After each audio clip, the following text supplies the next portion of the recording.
Hi everyone, Brenda Gustin here, and I can't believe I'm in the process of posting week number 5, my final week or our final week of the first time I've taught microbiology lab completely online. I hope it's been a positive experience for you. I've learned a ton, and you guys have been really good sports and worked hard, answered a lot of quiz questions, read a lot of things. Hopefully, it was a meaningful experience for you. One of the things that I'm doing is on your last quiz of the semester, which will be lab quiz number 12, I have some questions on there that can give you some feedback to me about what you thought about the content of this class. We don't typically get like anonymous evaluations in the summer courses, so that's the only way that I can get some feedback from you. Please don't hesitate to give me constructive criticism. I will not mark any of those questions wrong. No matter what you say, but please be polite, obviously. But any feedback you can give me about the questions that I'll put on that quiz, I really appreciate it.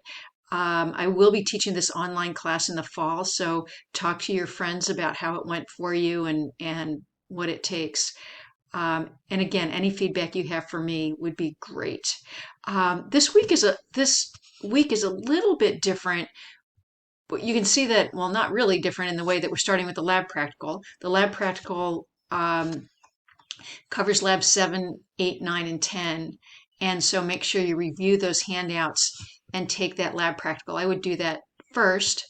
But what makes it a little bit different is both the first and the second part of week 5, we have a lab handout, but it's really just describing one experiment. So all the others had all sorts of multiple parts that were kind of looking at an overall concept. But in lab 11, we're doing this hand washing experiment. And in lab 12, we're doing an experiment where we're going to practice counting the number of bacterial cells in a sample. So both of those are kind of one big experiment, and these are experiments that I do in the live lab, and I'm showing you data that we've actually collected in the live labs. So because of that, I don't have a lot of virtual labs or anything like that, but I have one big lab quiz for each one. So these lab quizzes are each worth 20 points, and so make sure you fill out that lab handout completely because I ask you a lot of the questions from that. Make sure you understand what you did and why you did it before you go to take this quiz. The last reason why this week is kind of weird, other than being the last week, or because of it being the last week, is there's no late date. If you don't complete the assignments by the due date, which is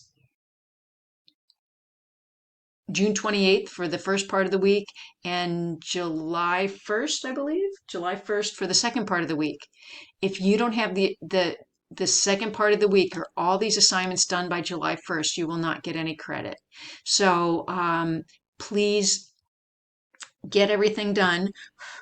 What I will be doing is I'll calculate your grades. I'll put them into your Brightspace grade sheet for lab, and then I'll also put them in for the lecture section. So I'll put the same grades, the total grade into the lecture section, and we'll use those to calculate your overall grade. You might find at first that there's a couple points missing for your lab grades in the lecture section if you handed things in late. If you got a couple extra points, I didn't always update those. But once we're done with week 5, I will make absolute sure that your lab grades for the whole semester are accurate in the lab grades that we will calculate your final grade. So please let me know if you have any issues as soon as you can. And